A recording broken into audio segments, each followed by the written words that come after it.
Welcome back, children. Today we are going to revise whatever we have learned. We are going to revise for our quarterly exam. Yes, we are having a quarterly exam. So I will give you the portions for the quarterly exam in the end of this video session. And I will also help you how you have to study for your exams.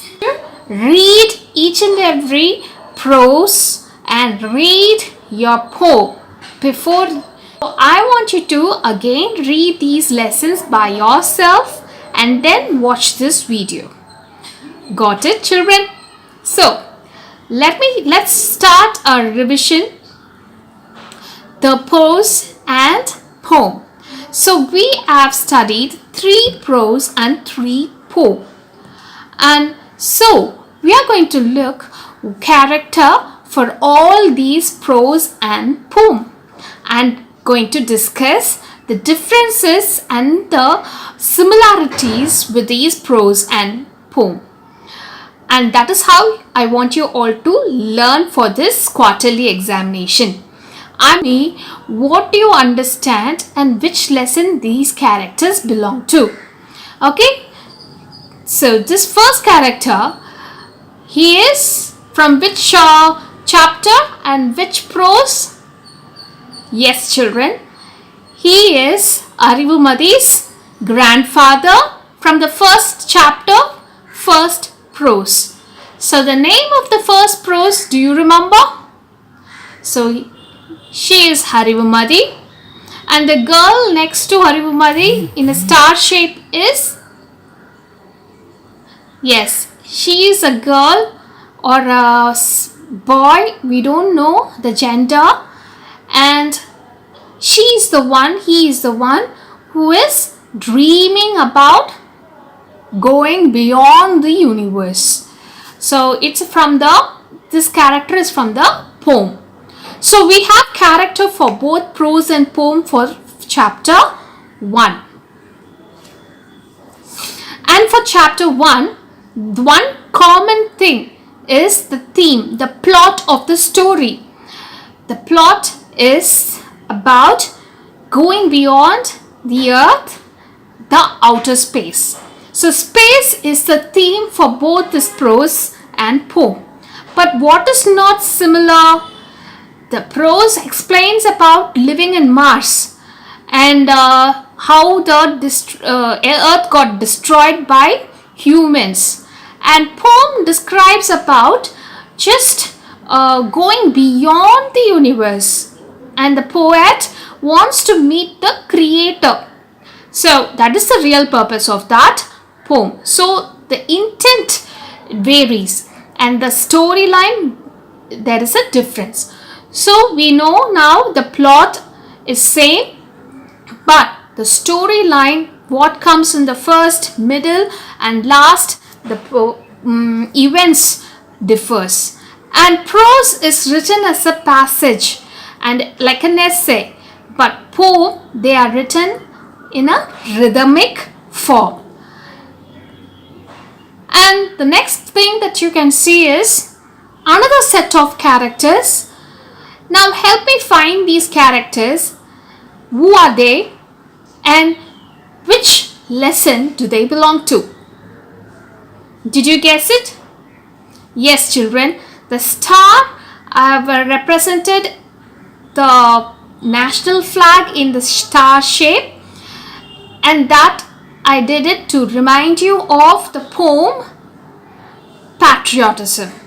And what is the name of the prose and which chapter does it belong? It belongs to 3rd chapter, and these two children are Anand and Yalini. Patriotism. So patriotism, there is no specific character. It is the feeling towards our nation, that oneness we have together, and the similarities of being an Indian citizen. So this is what is about the poem, and so there is no character as such. It is just the emotions and a personal opinion and thought about our nation. That is the poet's intent. So it is not about any character. It might be the character we can see is about the poet, but the poet is not in this picture. He is just emphasizing only on the feeling of patriotism towards our nation. The prose.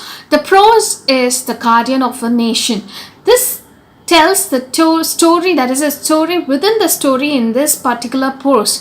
The father of those children, he is narrating to more story. First is a story about the Jawan Jodi. Another one is the story of Karmugilan. Story do they belong to? Which poem or which story? So these two people who you can see in this picture, they are from the lesson 2, prose number 2. And do you remember the name of the prose? A Trip to Grandparents' Village. So who is the main character? Santosh.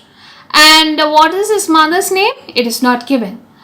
And how did he write his lesson? This lesson is a copy of a Santosh diary. Okay, it's a diary, so we can even call it as an autobiography. So I have told you to write a autobiography of yourself, overcoming the fear. Have you done that? Try doing it. It will help you to understand this lesson more. And the another thing that you see in this picture is about a worm. What worm it is? It's an earthworm. So it belongs to the poem Farmer's Friend. Now do you remember? So this belongs to the second chapter. The second chapter's theme is My Native. So the My Native is a common theme for this prose as well as poem. So the prose concentrates on how he is exploring the village side, and the poem is about the importance of farming and how those simple, humble creature is helping the farmers without expecting anything from the farmers. Obviously, it eats few dried grasses and leaves, but then it helps to plow the field. So it is plowing the field as a routine. It doesn't even know that it is helping the farmers. It's such a simple creature. Setting. Whenever you hear the name setting, you just remember for any play or drama, they will have to create an artificial set if it is not the real life story or documentary. In a day, which time? Which is the morning time or a noon or a evening or late evening. So place of the event, where does it take place? The story takes place is in inside the house, is it outside the house, or it is somewhere else which is far away from home, like a camping ground, or is it a place where there is a lot of people gather around, like auditorium? Is it a bird sanctuary? Where does this story takes place? So that is a part of a setting. So there are two aspects of explaining a setting, that is the time and the place. So the same way it changes the meaning of the plot. So coming on to the plot explains the theme of the story, which takes a particular model. It might be a cause-effect model, it might be a problem solution. So you will get to know about these plot and everything in detail in your higher classes. But I have explained you one plot which is cause-effect in story of Karmugilan. What does it really mean? And another thing that helps us to understand the plot is when you explain the beginning, middle and the last events. Given you a short revision review about the characters, settings. Now I taught you the sentence formation techniques and then the plots. So with that, children, we are finishing the portion and the revision for the first 3 lessons. Now next class I'm going to revise grammar and writing skills. And so these are the portions. Take it down. You can even pause the video and write it down. Okay children, happy learning. Take care.